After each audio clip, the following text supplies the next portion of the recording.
United States, the podcast where we aim to bring back civil discourse to our national dialogue. From Los Angeles, California, my name is Tyler Eric. And from Manchester, New Hampshire, I'm Jesse Saywell. And we have a few things we want to talk about this week, but we are going to start off following up on the latest news from the war with Iran, the war between Israel and Iran. And the United States, apparently. Yes, well, we're getting there. As you may have heard, the United States has taken direct action into this conflict. We have officially entered this conflict. We have not entered war with Iran. That does need to be something that, Congress does need to approve that and vote on that. But we have entered the conflict. We have initiated strikes on 3 nuclear facilities in Iran. Allegedly successful, or maybe not successful, if you're going to believe some of these new intelligence reports that are coming out. But we shot 3 missiles at Iran at 3 facilities that were involved in the creation and development of nuclear weapons. And so now we're in this conflict. Not a very popular move from what we've seen politically. We've seen dissent from a number of surprising voices from the right, particularly from some of the far right. People like Marjorie Taylor Greene have come out and opposed this move, again citing some of the Republican talking points from the last election about how we shouldn't be entering meaningless wars that don't involve us or shouldn't involve us. Naturally, this is quite literally the definition of involving ourselves in a war that we need to have nothing to do with, but Trump seems to think otherwise. I know, Jesse, you have quite a few theories about why that might be, involving a certain prize that he has had his eye on for a bit. Yes. But that is the lowdown on the Iranian war that's going on right now. There has been a ceasefire that was called upon by Trump following the strikes on the Iranian nuclear facilities. That it seems like it was going to hold for a bit. It actually seemed like it would have been successful following those strikes. However, Israel, I think within a day, Israel has already said that Iran has violated that ceasefire agreement, and so they're going to violate the ceasefire agreement because it's no longer valid.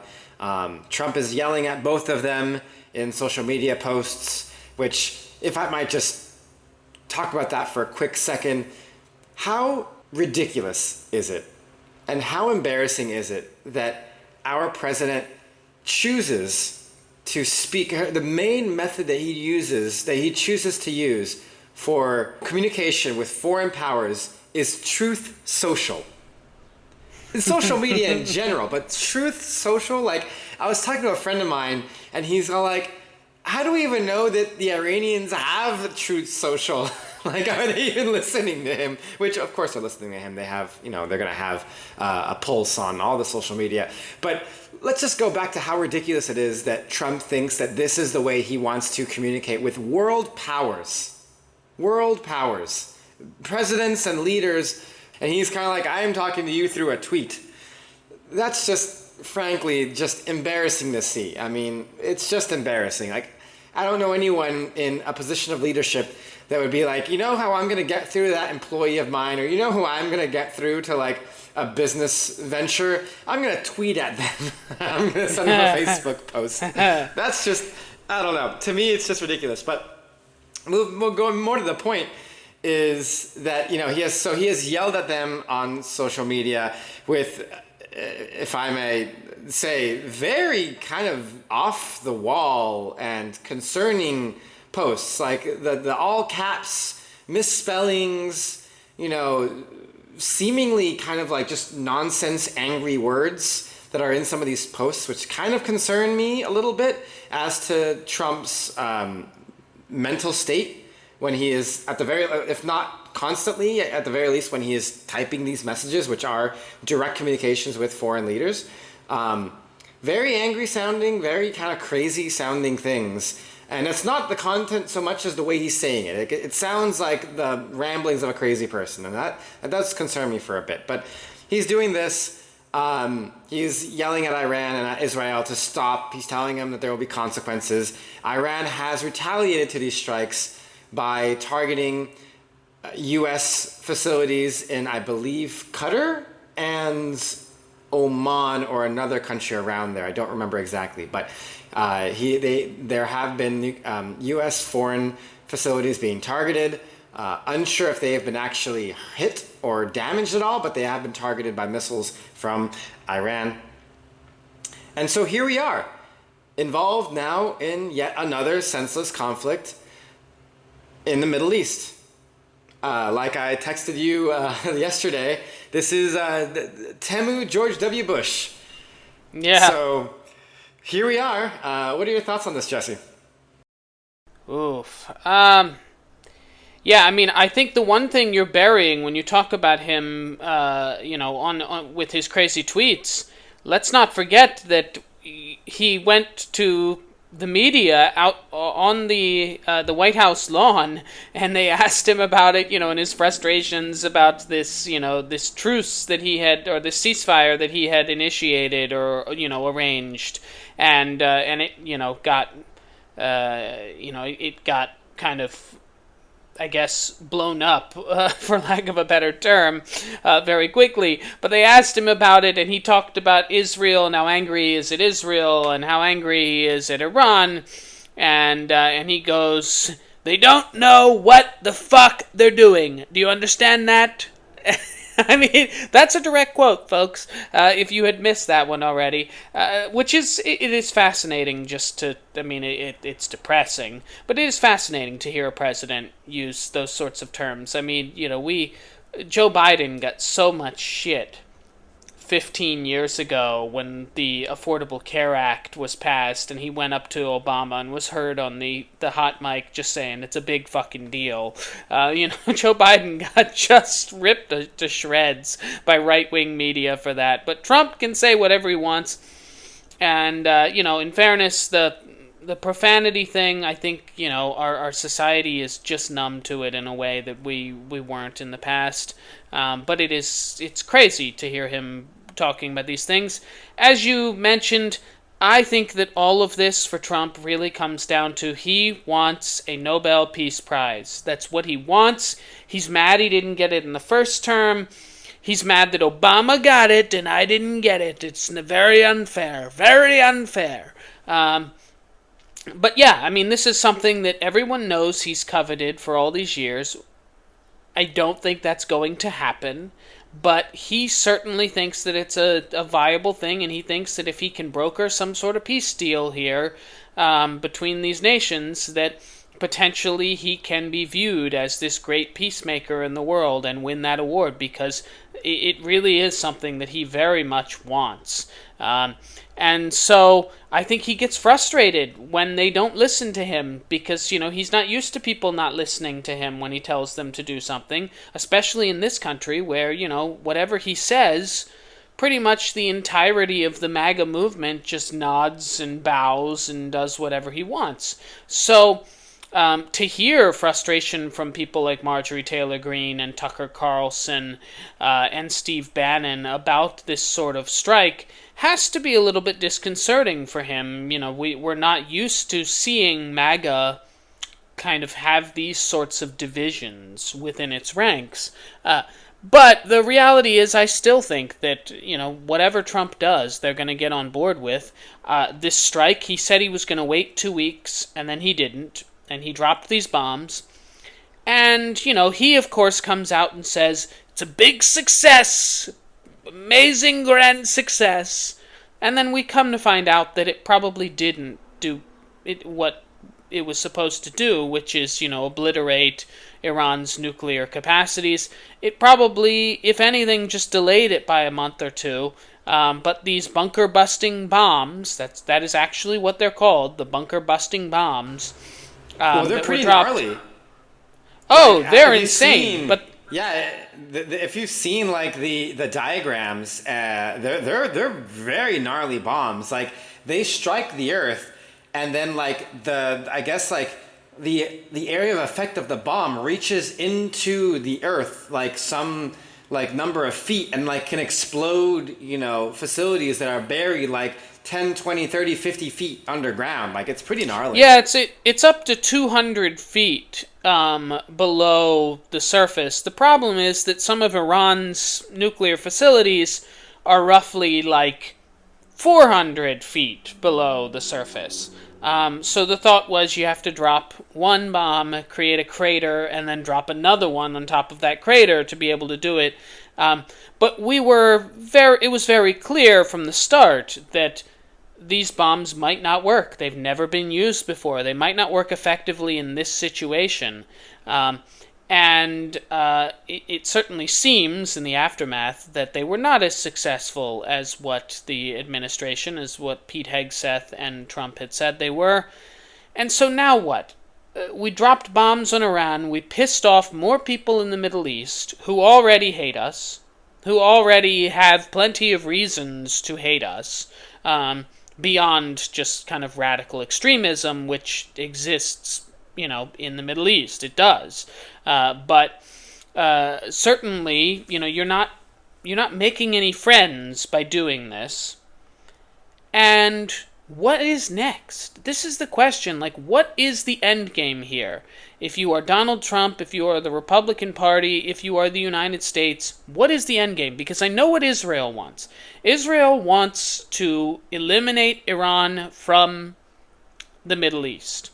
That is what, and we say Israel broadly. Let's be clear. Like, we're talking about Netanyahu and a very, very specific, in the same way we talk about the Gaza conflict when we criticize Israel, we're not talking about the Israeli people. Again, we're talking about the Israeli government, the people in charge of the country, that is a very far-right government running that country right now. And they want to wipe certain nations out. They want regime change in Iran. And so I know what they want. But they can't do that by themselves. We had this discussion last week. Israel cannot do that by themselves. They need the U.S. to be able to do any sort of regime change. Is that our policy? Because regime change has not gone very well in the Middle East in the past. And we tried it in Afghanistan. We tried it in Iraq. It has failed both times, and failed very, very badly.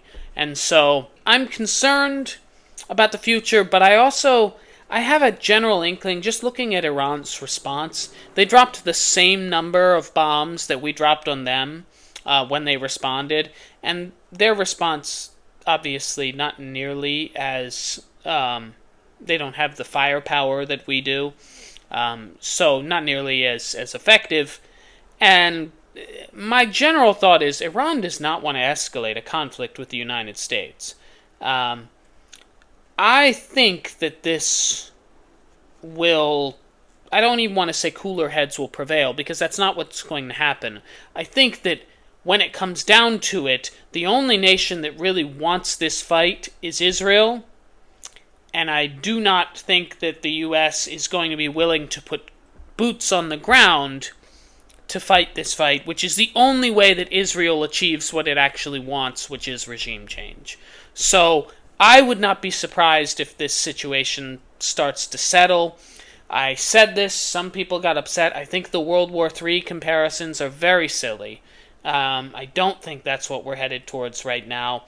I'm not saying that can't happen in the future, but I don't think that this is the Archduke Franz Ferdinand moment of World War III. I just don't see that happening. So I agree, and I'm glad you said that, because it's the same thing that I've been talking to people about as well. People who are like, man, is there going to be a draft? Is there going to be all these things? Are we entering like a global conflict? And the reality is, whether or not there is a global conflict is a conversation we can have, and that may or may not happen, right? A global conflict in which multiple countries become involved in this may or may not happen. The U.S. being directly involved and being threatened by this is the thing that is very much not likely to happen. And it's precisely why this strike was authorized in the first place, is that we knew, even if we have our own opinions on whether or not it should have happened, at the end of the day, the people in charge of facilitating this strike, including Trump himself, knew that doing this does not put the U.S. mainland under any sort of threat. Iran doesn't have the ability to attack back. That's why we did it. We did it because we knew there would be no repercussions, at least not physical repercussions, to United States soil. Now, could there be other repercussions? Yes, and there definitely will be. There will be economic repercussions that many people may feel in the future. When you consider foreign trade, when you consider the price of oil, when you consider all these things, that translates, of course, to gasoline prices and all these things. Will we feel that? Maybe. Probably. Because that's what Iran has control over. But no, we will not be physically in any danger, and the United States has no reason to go to war with them. They have reason to... Trump has reason to do this for selfish reasons. And some of the voices on the right, and even some moderate voices in Congress, has been like, this does do one thing that can be seen as good. And I say can be seen as because I don't personally agree with this, but I understand it, is that what it does is it does show U.S. strength. It shows that we can do this and you cannot do anything against it. And if that was the goal, then yeah, it does that. It does in fact show the strength of the U.S. military and the fact that we can just do this to a country that literally cannot retaliate if they wanted to. Because they do not have... Well, it certainly shows U.S. strength better than that silly military parade that Trump had a few weeks ago. That's certainly true. Because our military apparently can't even march in time. But it shows military strength, and I think that's why we have some voices that are in more or less like somewhat approval of the strike. But again, like the big question, the big problem isn't so much, are we now going to war? Are we now in war? It's what was the point? And what are we getting out of this? And right now that answer is nothing. We are getting nothing out of this. The only thing that we get out of this is now there is a heightened threat to our foreign embassies and the people who are working at those embassies in the Middle East. Is that now they are targeted. Those Americans are very much at risk right now because they are currently in what may soon be considered enemy territory if this escalates. That is a very scary thing. Mm-hmm. But again, like, for what point? I have no idea. I have no idea, and nobody really knows what the point is and what the reason is. But I think we can be reassured that the idea of a global conflict that involves U.S. troops on the ground in the Middle East is still a far concept. At least right now it is. And we can take some solace in that we are not going to World War III tomorrow. Yeah, I mean, I said this to someone the other day, and I feel bad saying this, but it is the truth. The Middle East exhausts me. I'm exhausted by it because it is just every discussion that we have to have about it relates to death and killing and endless killing, and that doesn't mean that I'm trying to like hide away and pretend it doesn't exist. But before people say that, like, that's not what we're talking about. There's a reason why we led with this discussion today. But it is exhausting. It is emotionally exhausting to go through and do the research that you need to do about this because it does seem so pointless. So many of the fights seem so pointless. It was that one part of the Republican platform that I kind of agreed with when they made a big deal about these senseless wars, right? Mm-hmm. About being involved in places that we have no reason to be involved in. I understand that when the Republicans are saying these things, they're speaking a bit with a lot of hindsight bias, considering they started a lot of those conflicts. But yes, the brass tacks of it is true. Like, and I agree with it. I agree. We shouldn't be involved in that because, like, what are we getting out of it? Like, what are we benefiting from in continuing to engage in the Middle East? Yeah, and I think that Republicans, like you mentioned, I mean, they started a lot of these wars. I think they just learned their lessons. Republicans do learn their lessons politically much better than Democrats do. And I think that there's a significant portion of the party that is now the majority of that party that realized, wow, the last time we went into foreign wars, it literally almost destroyed our entire party. I mean, it wiped out our party so much that a black man by the name of Barack Hussein Obama became president of the United States with an overwhelming House majority and a 60-seat filibuster-proof majority in the Senate. Like, that's how bad things got for the Republican Party in the aftermath of the Iraq War. And so I think they have largely learned their lesson from that, I hope. Trump, on the other hand, I'm not sure. Is this now their opportunity to buck Trump because they might be in a similar situation if this continues? I doubt it. I doubt it because I don't think any of them are going to buck Trump. They worship. This is a cult. This is a cult. Whatever the cult leader says, they go along with. And I hate to say that, but that is just, until it is proven otherwise, I will continue to believe that no matter what they have said previously, because how many times have they flipped their entire positions to support this man and his madness and his ego. So until that happens, I just assume that whatever Trump says goes, and we're basically at his whim. And, you know, he was right about Israel and Iran. They don't know what the fuck they're doing, but neither does he. And so, in general, we've got, you know, all of these parties, for lack of a better term, this feels like a dick swinging competition to me. It seems like a lot of men trying to show how tough they are, and Iran's not going to win that competition, for the record. So I do think that in the end they're gonna realize that if they fuck around too hard, the U.S. could really cause problems for them. Would it go well for us long term? No, it would be horrible.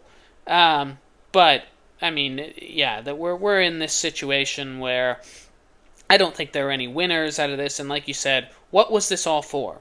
And if our goal was to eliminate Iran's nuclear capabilities, does that mean we have to drop bombs again? I don't think we will. That's the funny thing. I really don't think we will. I don't think we'll drop any more. I think it was all entirely for show, and it won't have stopped anything. It won't have done anything. It will have wasted millions of taxpayer dollars. You know how much money those things cost? It's like $30 million per bomb, and they dropped like 6 of them. That's not even to mention the planes that it cost to send them there, the intelligence, all of this. I mean, this was easily a multi-$100 million investment to drop some bombs on a desert. That's frustrating to a lot of us, and I wish that wasn't the case, and I wish that if Trump wanted to do this, he would have asked Congress like he's supposed to, but he's not going to, and we have given presidents all kinds of reign to do things without Congress now, out of frustration with how gridlocked Congress is. So,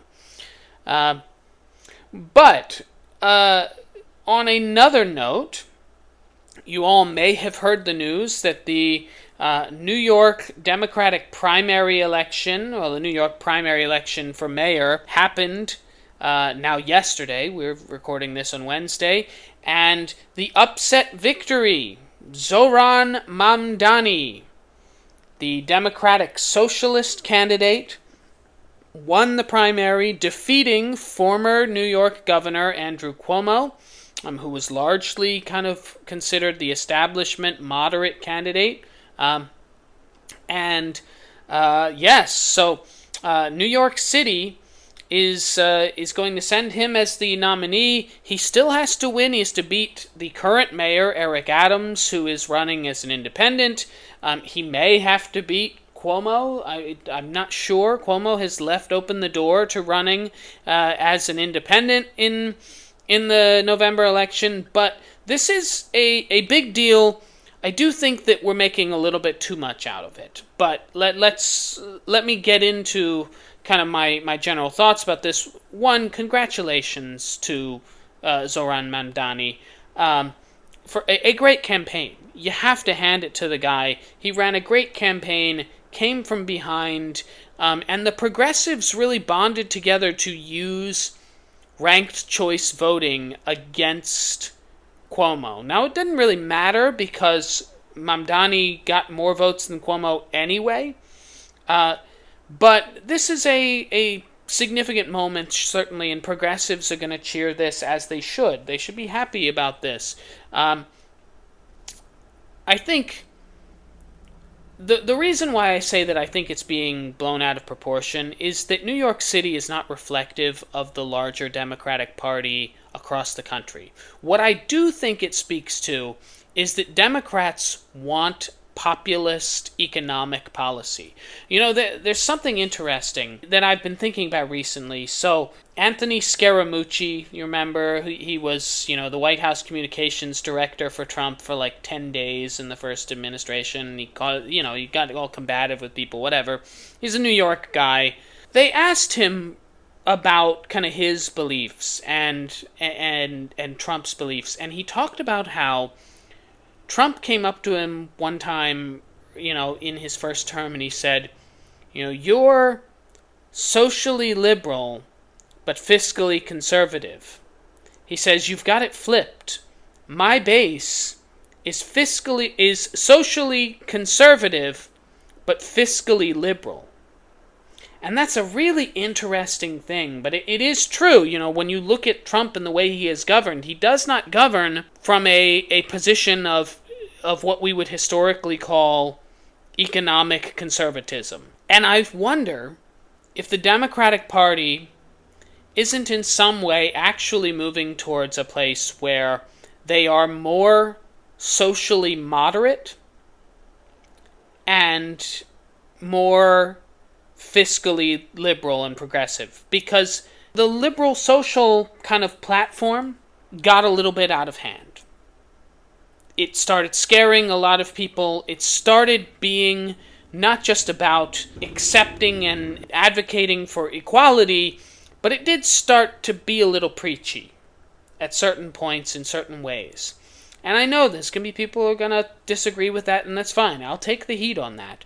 But it's clear. If you look at the numbers, you look at the voting, and it's interesting. I think, Tyler, I sent you that video a week or so ago of, what is her name? The fitness trainer. She's a lesbian. I say this because it is significant, but as a lesbian, they asked her about kind of these portrayals of, like, super flamboyant gay men and women and, like, out in public and whatnot, and she just said, I think that this is in some ways harmful to the movement. And she's not some conservative, but she just said, I think that this kind of has gotten so much in your face with people that they start believing stereotypes about us. Like, we have taken this whole, like, we can be whoever we want so far that we have started promoting the stereotypes that we were trying to originally push back on. And I look at kind of where the Democratic Party is right now, and I promise this all gets back to the New York mayor race. It really does. But I look at the Democratic Party right now, and if you look at that race and where the split was, under 45, voters under 45, were going for Mamdani at 74%. Black voters in New York City were going for Cuomo at 77%. Minority voters in general are very moderate in this country. The progressive movement is now the whitest political ideology in America. And I think that gets kind of overlooked because so many of the leaders are not white. If you look at AOC, Ayanna Pressley, Rashida Tlaib, obviously Zoran Mamdani, Jamal Bowman, like there's a lot of like people of color involved in kind of the visibility or the leaders of the movement. But the voters are incredibly white, more so than MAGA. MAGA has a significant contingency of now of black men as well as Latino men in this country. Significant portions of the country associate with MAGA and far-right conservatism. Very liberal and progressive ideology is now the whitest ideology in America. And there is a problem the Democratic Party doesn't want to address. And that's it. The problem is, yes, there's going to be people that are going to look at this and they're going to say it's clear that the Democratic Party wants progressive socialist candidates. But that's clearly not true with minorities, and so much of the time progressives are talking as if they speak for minority communities. The reality is minority communities don't often vote with progressives in large numbers. And so the Democratic Party has to figure out that sort of dissonance. They can't keep doing this. So the reason that I'm concerned about this, not because I'm concerned about Mamdani, but I am concerned about this idea that New York City somehow is like a reflection of Democrats across this country. We didn't lose New York City in the last election, or the election before that, or the election before that. We're not going to in the elections coming in front of us. We didn't lose it. We lost rural America. And if we don't win rural America back, if we keep waving the white flag, we will be out of power for the rest of time. That's where I get concerned about this issue. I'm happy for Mamdani. I am not a Cuomo fan. I think that looking at Cuomo and ignoring what he did with the nursing homes and the scandals in COVID is unacceptable, and should have been disqualifying. I also think that the sexual harassment stuff, he may say that was all, blown out of proportion, and it may have been. But it wasn't false. And so, why? Why did we need Cuomo? Why wasn't there someone else in between that was a viable option between a socialist and Andrew Cuomo? That is a striking question. Tyler, what are your thoughts? Man, you had some great points, and I'll kind of work backwards here because I also am not a Cuomo fan, and I was happy with this result, not so much because now we have a socialist poised to enter the general in New York City. I mean, I'm sure he's fine. I don't really care much for it. Again, you know me, I'm a moderate left, leaning individual on most issues.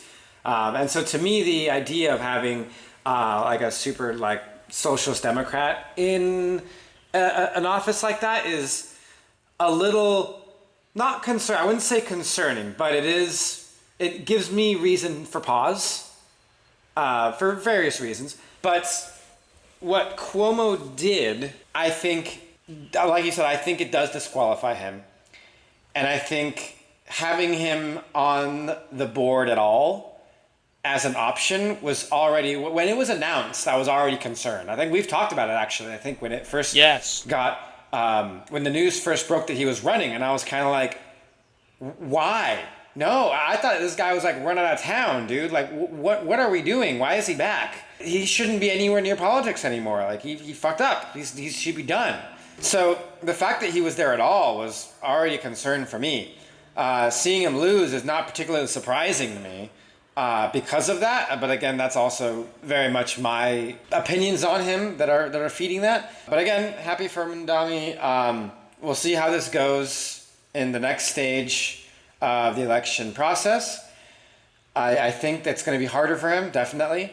I hope Cuomo does not enter again. I don't think that guy deserves to hold any office moving forward. It's kind of like one of those things where it's like you messed up, dude. You're done. But going into the socialist part for a bit, you said something that kind of resonated with me, and I want to make a statement that I think might be a little bit controversial, and I want to see what you think about this, because you're talking a lot about the demographics of those folks on the further left, on the socialist side of the left wing, kind of being predominantly white, but speaking for minority communities, of course, thinking that this is good for them and all these things. And I agree, I see that as well. In fact, many of my friends are in similar situations, right? And they can definitely fit that archetype, right? They could fit that stereotype. And while I do also know some minority, folks, members of minority communities who are also on that party, they're much, much fewer and further between. And I can't help but think that at the very least right now, and the way the progressive wing of the party is, I can't help but think that progressive policy and the progressive platform comes a bit from privilege. And what I mean by that is that when you look at the demographics of the people who tout these progressive and socialist, specifically these socialist ideas, and touting them as the answer to all of our problems, especially economically, most all economically, of course, I can't help but think that that a lot of that is coming from people who have privilege to say those things and to support those things, because the consequences of those policies, if they do not work, when you look historically at the worst cases of socialist policies kind of going haywire in other countries, and granted, yes, those are all different situations, very different economies, very different circumstances. Does not mean it'll happen the same way here, but they are still, something that we can look at. When you look at that, the consequences for the more vulnerable communities in societies that have made those changes, specifically those who are more economically threatened, they will suffer more from policy gone wrong than people who are a bit more affluent and who have the ability to say things but not necessarily feel the repercussions of. And looking at the demographics of those people on the far left flank of our party, the specifically socialist flank of our party, I can't help but see there be a trend in which the people who are on that side are also a majority, not all, but majority those folks who, if there were a problem with such policies, if they were to be enacted, those folks would feel it much less than people in the middle, much less than people who are among the bottom 80%, bottom 90% of Americans on the economic scale. And when you look at minority communities, and when you look at where they fall politically, specifically economically, we're not talking about social policies here. We're not talking about, rights of certain people and all those things. Like those things we all agree on.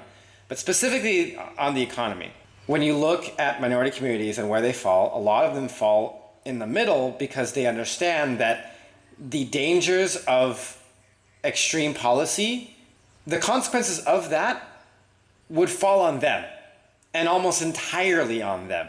They would be brunting the assault if those policies were to backfire. And they know this because a lot of them are lower class. A lot of them are lower middle class. And they understand that every decision that someone in power makes that makes a huge change to the economy, it's always the same group, whether it's a Republican or a Democrat. The same group is always going to be the group that kind of gets affected the most by it. And it's that same group that tends to hover in the middle on economic policies. It's the lower middle. It's the lower class, and it's specifically the lower middle class. So when you say that a lot of these folks that are in the middle, a lot of these folks that are going for Cuomo, are kind of falling in line with that same demographic, they're people of color, they're people in which a majority of them are in the middle to lower middle on the economic scale, kind of makes sense to me. It would make sense to me that someone in the class in which they feel the most brunt of economic policies, whether it's gone right or gone wrong, would be concerned over someone who touts drastic change in economic policy. And so when I look at the folks who like to support and are really big on supporting, huge economic change specifically, and right now that huge economic change is, of course, the Democratic Socialist Party, wing of the party, I can understand that the people there probably aren't used to feeling the adverse consequences of huge economic policy shifts. And as a result of not being used to that or not recognizing how that change affects the everyday person, they can kind of, they can tout it as if it's going to be some amazing thing because they don't understand and they don't recognize, because they're privileged to not have to recognize, again, the majority, not all, but the majority, are privileged not to recognize what the consequences can be to the everyday American if that were to go wrong. Yeah, this is fantastic. I could not agree more that I think that there is a level of privilege that exists with these policy positions and beliefs. And I have a question for you, Tyler.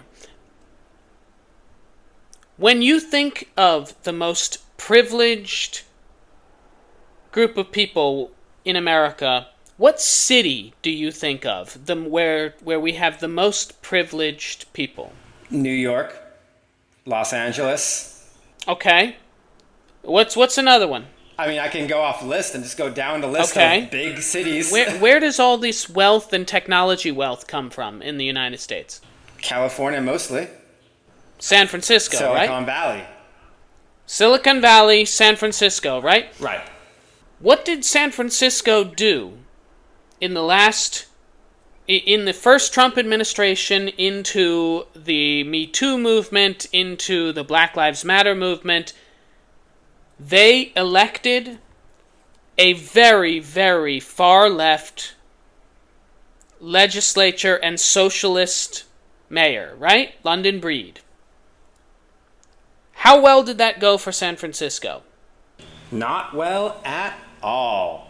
Not well at all. To the point where they threw those people out. They threw out the attorney general. They threw out the mayor. They got so frustrated with some of these policies because it immediately started to impact them, because they did it for the wrong reasons. They did it coming into it with this place of privilege. Is San Francisco an especially diverse community, Tyler? No. No. It has been largely gentrified, right? San Francisco has gentrified to being a very, very white, affluent place. It's the most expensive place in America to live. But yes, that privilege exists there, and all I can say to New York is be careful what you wish for.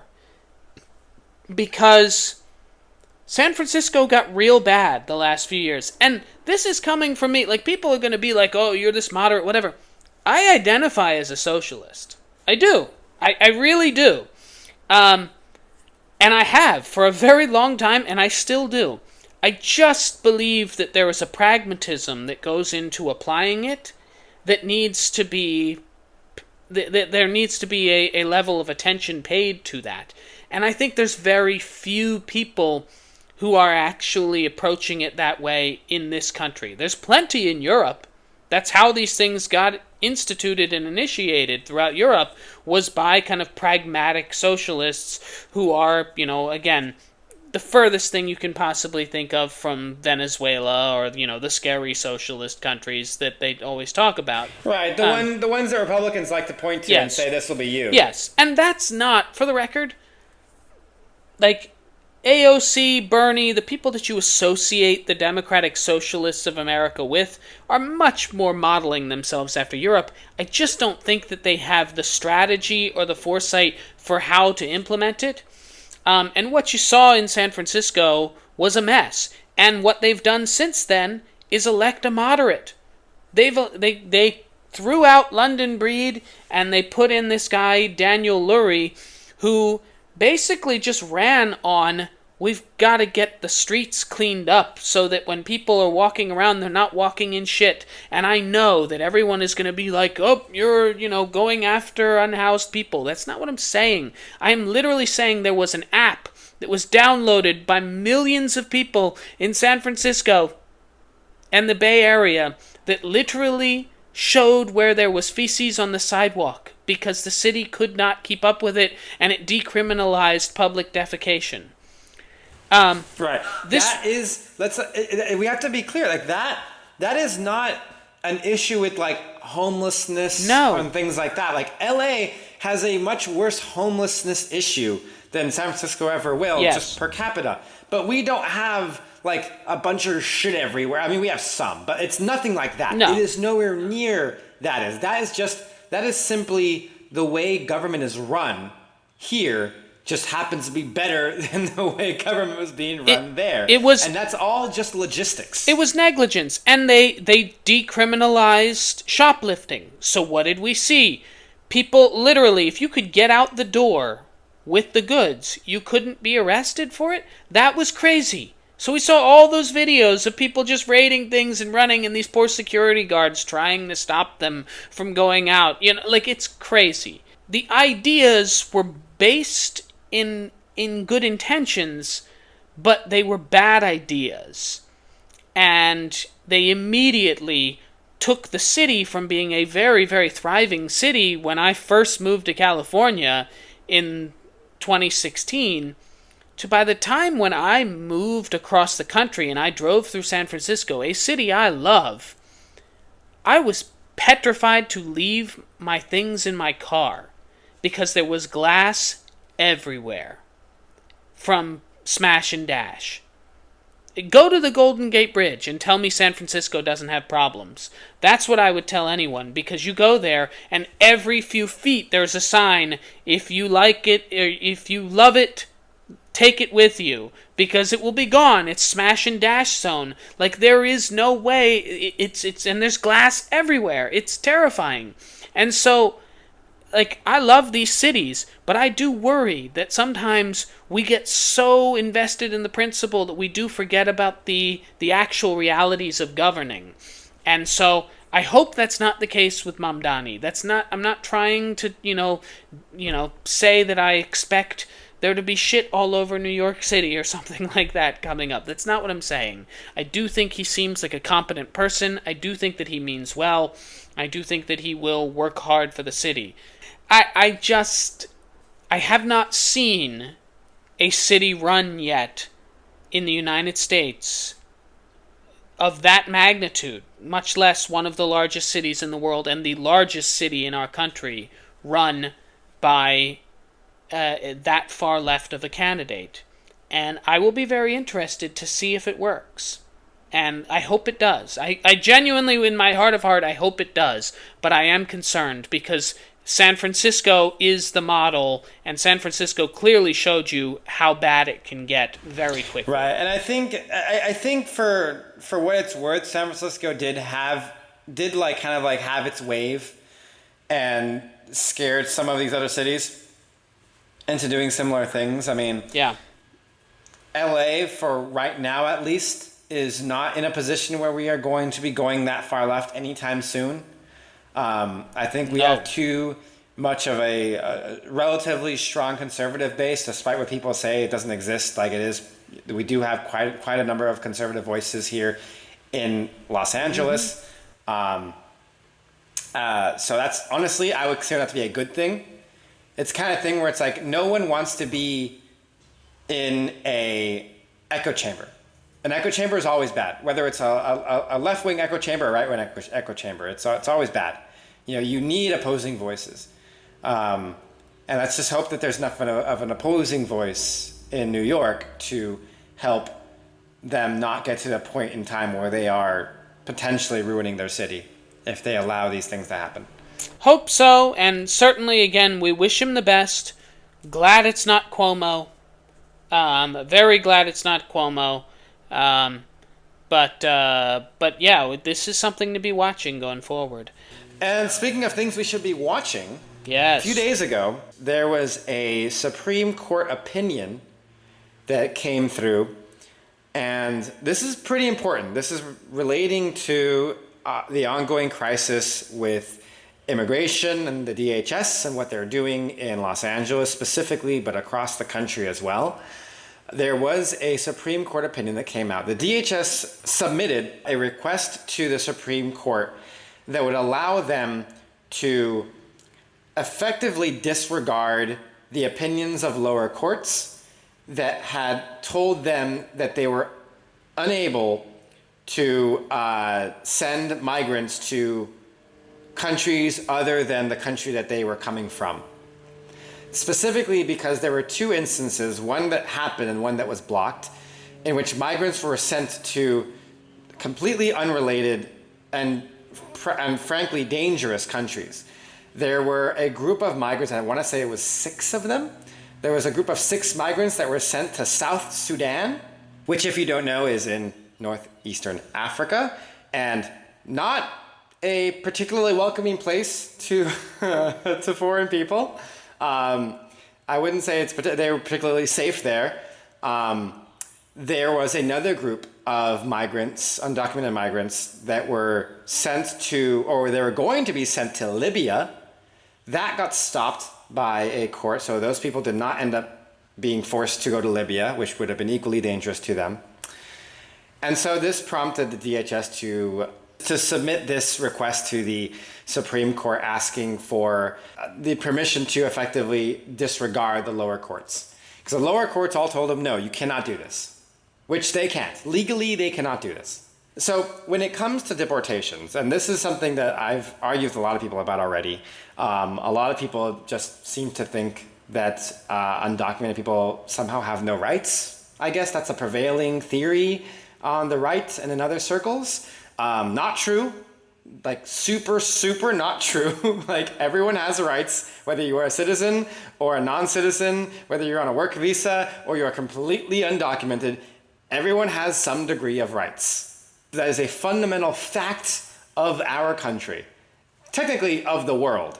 Like, people have rights. If anyone tries to tell you that, like, well, they don't have rights, so we can do whatever we want with them, that's not true. That literally, that's the falsest thing I've ever heard in my life. But I digress.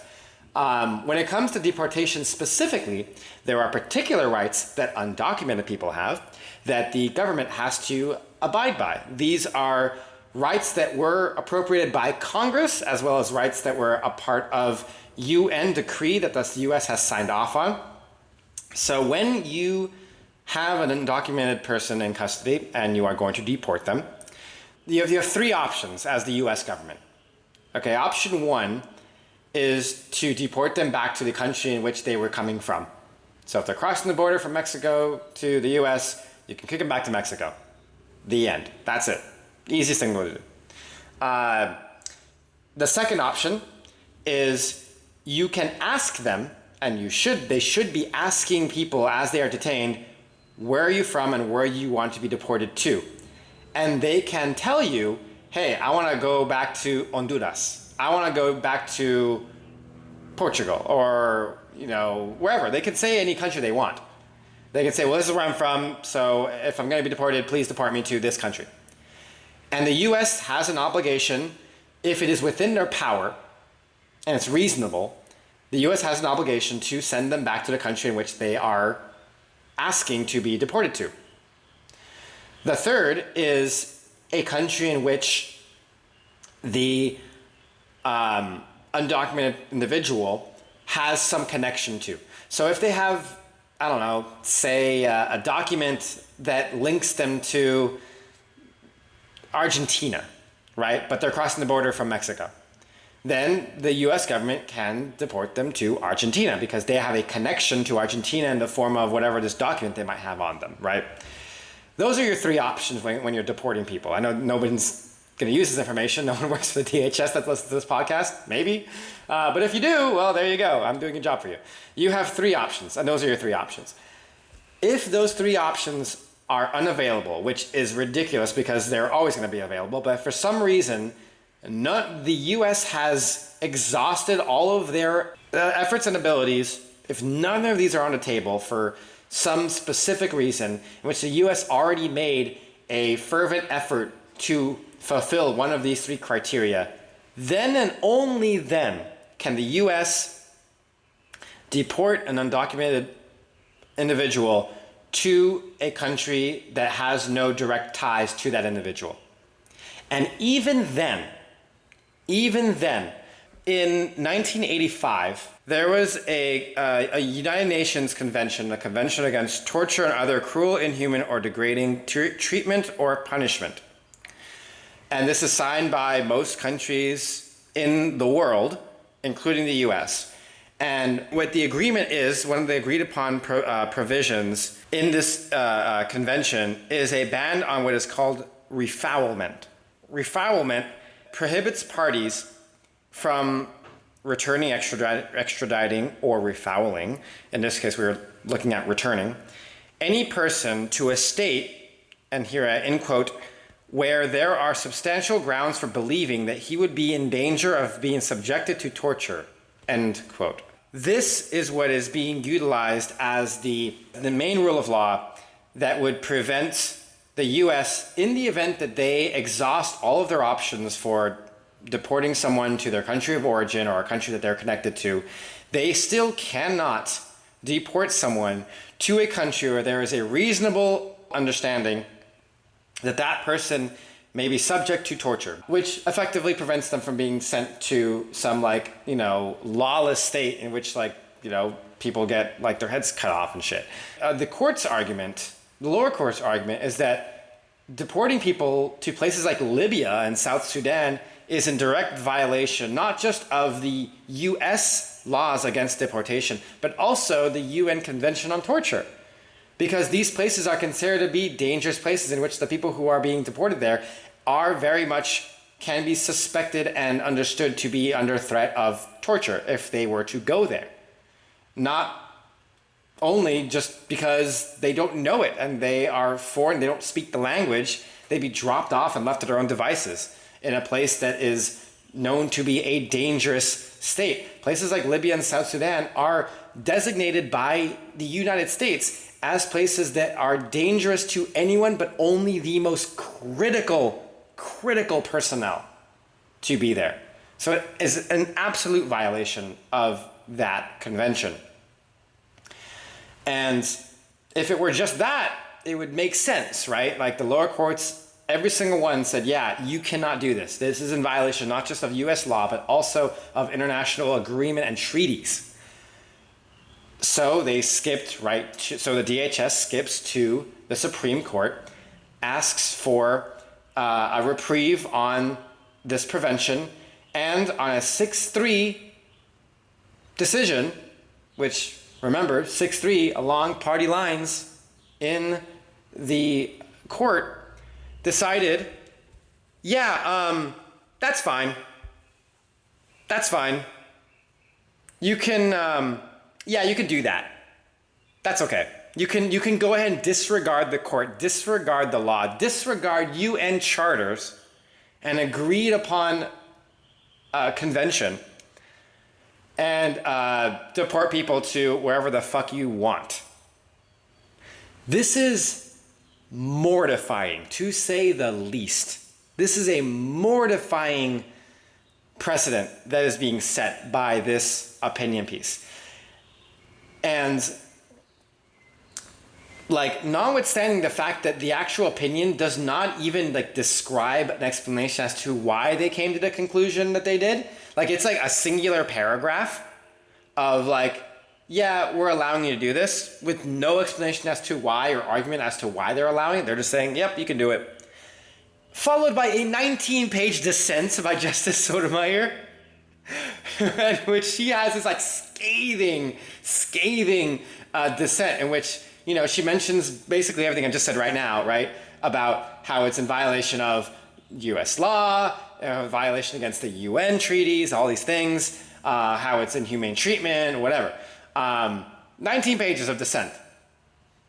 One paragraph explaining that you can do it. And now the US has full authority, the DHS has full authority to disregard the courts moving forward in terms of where they decide to deport these undocumented people to. People in my communities, people in likely many of your communities, people who are listening to this right now. Could be family members, could be friends, more than likely somebody that you've seen on the street selling fruit maybe, right? Those people now, by judicial decree, by Supreme Court decree, that dude can be deported to fucking Siberia if the US were so inclined. This is a horrendous human rights violation. And I don't know how more to say it than that. It is a terrifying notion, but again, something that flew so under the radar that I was mortified that more people aren't talking about this. When I read it, I was like, my God, this is like a very scary precedent that we are setting in regards to the continuation of our immigration crisis that we're having and our human rights crises that we are having right now. It just got a lot worse, and we need to be talking about this. Yeah, I posted this to the Instagram and got a lot of people responding to it, just mostly with "what the fuck," because it is that bizarre. And again, just imagine that you've never lived somewhere and all of a sudden you're being deported. Again, we've had this discussion before about, sending people to El Salvador who are not from El Salvador to a prison. Like, we don't send people to foreign prisons. That's crazy. We don't do that, but apparently we do now. Apparently that is part of our national policy here. It's disturbing, it's infuriating, and it has long-term ramifications. And to be honest, what does it make me think of? It makes me think of, like, Japanese internment camps in World War II. This feels like the sort of decision that history will look at as having been a major error in judgment and in morality, and a stain on this country's history. So, the only thing we can hope is that they don't actually do it, that there are ways to somehow stop them from actually doing that and deporting people off to Sudan. But any more so, my general faith in our institutions to be able to hold is very, very thin. Well, that's the scary thing, is there was an opportunity to stop this from happening. That opportunity was the Supreme Court. Yeah, well... The Supreme Court that just gave them free reign to do this. Yeah, and the Supreme Court, I mean, again, elections have consequences. We're going to continue to suffer the consequences of the first Trump administration for the rest of our lives. We are. There should have been a 5-4 liberal majority on the Supreme Court had we gone out and voted and defeated Donald Trump in 2016. And who knows, what the situation would look like after that. But certainly we would have had, someone in power who could have, put in a replacement for Ruth Bader Ginsburg, who, again, I had my whole thing about her holding on too long, and I think it was a tragic stain on her legacy. But yeah, the Supreme Court, anyone who is trusting that the Supreme Court is going to, have your back, think again. This is a different court. This is a different court than we have ever seen before. It is not just 5-4 conservative. It's not even 5-4 crazy conservative. It's 6-3. And the only way that you're going to fix that is if you can start winning some elections soon. And quite frankly, I'm not sure. I would not be surprised if either Clarence Thomas or Samuel Alito announced their retirement in the coming weeks once the Supreme Court has finished its June session. That's typically when you see retirements, and Republicans certainly have the votes to get across basically whoever Trump wants on the Supreme Court. So this is a disturbing time, but yeah, what a horrible, horrible decision that, again, is going to be looked at really. I think it has the potential to be viewed as among the worst Supreme Court decisions of all time, and the most harmful. So. Yep, couldn't agree more. But with that, that has been our episode. Yeah, and we're likely going to be off for the next couple of weeks. Yours truly is going to be traveling the world a little bit, as I do every summer. So we'll try and keep you informed on Instagram and keep in touch with us. We may be able to get together and throw something together to, if there's any sort of, massive breaking news. But if you don't hear from us for a couple of weeks, you can blame me. I'm off to Scotland and Ireland in a couple of days, and looking forward to the break. But we, of course, will be back at the end of that and be bringing you more of the information that you need and our perspectives. And thank you again so much for listening, tuning in. We appreciate it. Means the world to us. And follow us, of course, on Instagram at Reunited States. From Manchester, New Hampshire, I'm Jesse Saywell. And from Los Angeles, California, my name is Tyler Erg. And this has been Reunited States. When the whole world has got you down, and there's no one else around, turn that frown right upside